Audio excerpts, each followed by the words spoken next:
नमस्कार, एक बार फिर से मैं आप सभी के सामने उपस्थित हूँ बेहद महत्वपूर्ण टॉपिक के साथ। और आज हम बात करने वाले हैं एक ऐसी जंग की जो 40 साल बाद समाप्त हुई है। कहा जा रहा था कि इस दुनिया के नक्शे पर एक और देश दिखाई देगा, लेकिन अब ये नया देश नहीं बन पाएगा। ये कौन सा नया देश था, ये कौन सा संघर्ष था जो 40 सालों तक चला और फाइनली अब ये समाप्त हो गया है संघर्ष, ये युद्ध समाप्त हो गया है।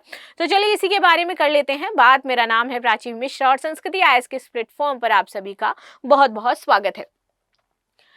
तुर्की में थम गई 40 साल पुरानी जंग। कुर्दो आतंकी संगठन ने हथियार डाले, अलग देश की लड़ाई। अब तक 40,000 यहाँ पर मौतें हो चुकी थी कि हमें एक अलग देश चाहिए। तुर्की कह रहे थे कि हमें एक कुर्दिस्तान बना करके आप दे दो। ठीक है, तो ये जो कुर्दिस्तान था इसकी क्यों डिमांड की जा रही थी ये भी हम समझेंगे। तुर्की में कुर्द अलगाववादी और सरकार के बीच 40 साल से जारी जंग समाप्त हो गई है। आतंकी संगठन कुर्दिस्तान वर्कर्स पार्टी पीकेके के उग्रवादियों ने तुर्की के साथ सीज फायर की घोषणा कर दी है। एक दिन पहले ही जेल में बंद पीपीके के नेता जो थे इनका नाम है अब्दुल्लाह ओकलान। इन्होंने जेल के अंदर से ही यहाँ पर ऐलान किया कि संगठन को भंग कर रहे हैं और अब हम सीज फायर का ऐलान करते हैं। क्या कहा गया है? तो तुर्की, अमेरिका और यूरोपीय संघ ने पीकेके को आतंकी संगठन घोषित कर रखा था। तुर्की की 8.5 करोड़ आबादी में कुर्दों की संख्या लगभग 1.5 करोड़ है, यानी कि 20% यहाँ पर आपको कुर्द दिखाई देंगे।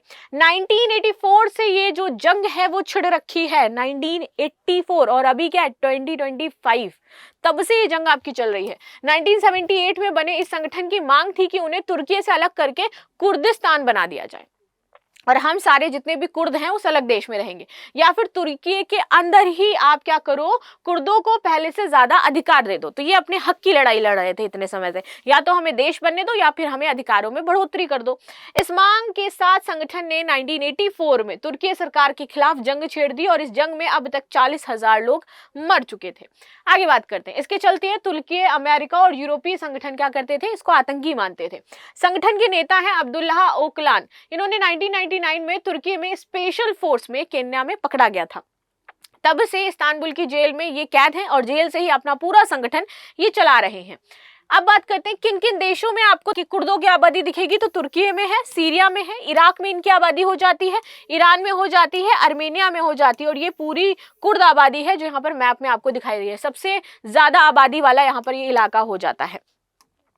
आगे बात करते हैं। अब इस संगठन की जरूरत नहीं है, तो अब्दुल्लाह ओकलान जो कि इनके नेता थे, जो कि अभी जेल में बंद हैं काफी लंबे समय से, इन्होंने बोला कि संगठन से 2 जरूरी काम करने को कहा जिससे तुर्की के साथ बीते कई साल चला आ रहा संघर्ष तुरंत खत्म हो सकता है। यह है कि अपने हथियार डालना और संगठन को भंग करना। ओकलान की तरफ से उनका स्टेटमेंट प्रो कुर्दिस्ट पार्टी डीएम के नेता ने पढ़ करके यहाँ पर सुनाया है।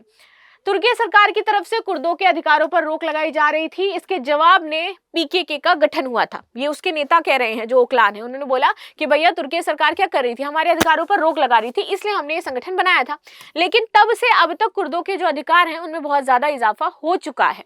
साथ ही ये संगठन अपनी उम्र भी पूरी कर चुका है, तो अब इसे खत्म कर दिया जाना चाहिए। अब हमें इस संगठन की जरूरत नहीं है, क्योंकि जो हमारा कुर्द समुदाय है उसके पास प्रॉपर अधिकार है जो उसे मिलने चाहिए थे। इसलिए अब इस संगठन को हम क्या कर रहे हैं, समाप्त कर रहे हैं। तो इसकी घोषणा यहाँ पर की गई। इराक में है पार्टी का हेडक्वार्टर। कुर्दिस्तान वर्कर्स पार्टी मार्क्सवादी और लेनिनवादी कुर्द अलगाववादी समूह है। इसकी स्थापना हुई थी 1978 में। इसका मकसद था आजाद कुर्दिस्तान की स्थापना करना। समूह में ईरान, इराक, सीरिया और तुर्की के कुर्द बहुल क्षेत्रों पर कब्जा करके कुर्द अधिकारों को आगे बढ़ाना चाहते थे। पीके का हेडक्वार्टर लंबे समय से इराक में है। 2013 से 2015 तक पीकेके और तुर्की सरकार के बीच युद्ध विराम बना रहा। इसके बाद तुर्की के सुरक्षा बलों ने दक्षिण पूर्व तुर्की में पीकेके आतंकी ऑपरेशन को लगभग रोक दिया था। इसके बाद इस संगठन ने मुख्य रूप से इराक और सीरिया में ऑपरेशन को अंजाम देना शुरू किया।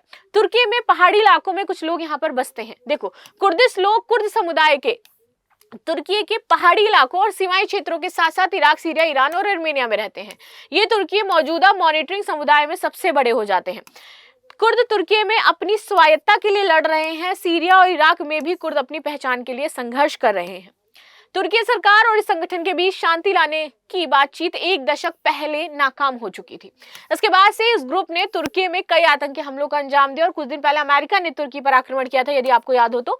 इधर तुर्की की सेना ने देश के दक्षिण पूर्वी इलाके सीरिया और इराक के बॉर्डर में पास सैन्य ऑपरेशन किए हैं। सो इस तरीके से जो ये संघर्ष था बहुत लंबे समय तक चला और फाइनली अब ये संघर्ष रुक गया है। अब कोई ऑपरेशन नहीं होगा, सीज फायर कर दी गई है, दोनों देशों ने अपने अपने पक्ष रख दिए हैं और इवन जो नेता है उन्होंने खुद बोला है कि ये संगठन अब भंग हो जाना चाहिए क्योंकि हमारे अधिकार अब संरक्षित हैं। बाकी आपका क्या कहना है इस बिंदु पर जरूर बताइएगा। मिलते हैं नेक्स्ट क्लास में, तब तक के लिए धन्यवाद। लाइक एंड सब्सक्राइब करना बिल्कुल भी ना भूलें and thank you so much.